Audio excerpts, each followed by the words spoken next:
Plus, find out how the college dining hall can actually make or break your students' experience and even affect their GPA. Okay, you and me this morning will return after this.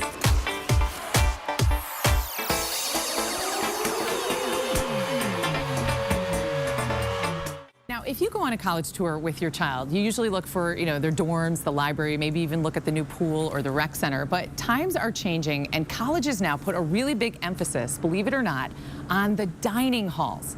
Now, hoping to make it a place where students keep coming back. How cool is this? I wish they had that when I went to college. But anyway, our next guest is the author of The Porter Principles, and he is an expert on social architecture and food service delivery. So we want to welcome to the show David Porter. So, okay, David, my first question, first of all, hello, welcome to the show. Thanks. My first question is, what is a social architecture and how do I become one?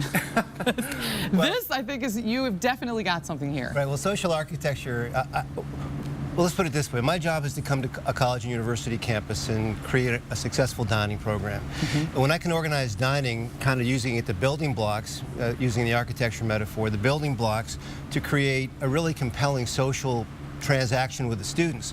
So if we can create dining so it attracts students and wants the students to come together, they really connect, and it really is powerful. So it not only ensures the success of the dining program, but it has compelling and profound effects on recruitment capture rates, on retention rates, a percentage of students who return in year 2, and even alumni relations, long-term alumni. Right. I was telling you off the air that I 100% believe in this, and I can't believe that nobody really thought about this before because it makes sense. So you're basically making a dining area where it's social and the kids congregate, and you actually think it could improve their GPA, right? Well, don't take my word for it. The CFO at Texas Tech at a conference recently said that students who live on the Texas Tech campus and dine on the campus have higher GPAs and higher graduation rates than those who don't.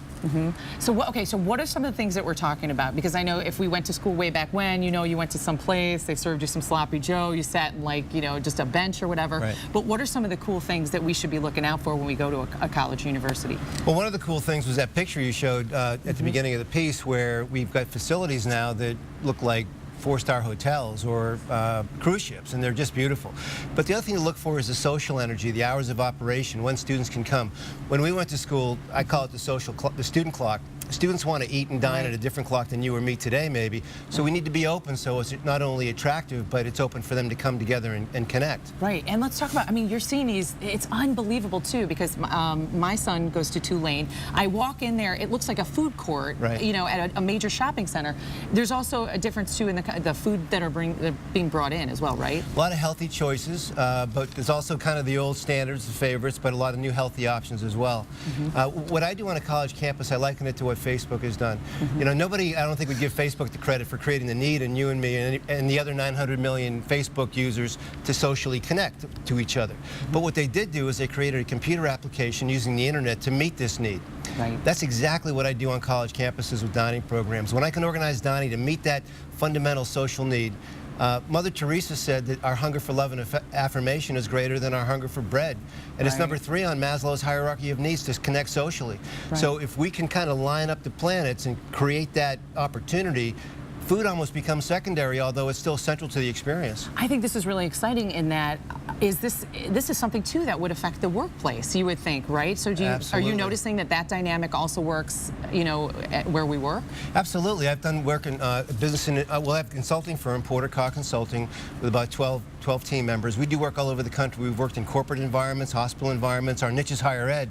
But most organizations realize that if their team comes together and connects socially in a responsible way, it not only helps increase productivity, but it also helps the longevity of somebody who wants to work there and continue in that organization. Right. I think every employer needs your book. I think every college needs your book. By the way, so if we do go on a tour and we walk in and it's like, the dining hall's awful, should we hightail it out of there and not go to school? No, you should call me, and I'll come in and fix it. Okay, you come in. That's a college that you need to pinpoint. I call it the yikes factor. When you walk into a place and you go, wow, it's fantastic, but when your internal voice says yikes, that's an indication that it might need some work. Right. Okay, I could not agree with you more. I think this is really fascinating. If you would like to read David's book, again, it's called The Porter Principles. It works for more, obviously, than just colleges.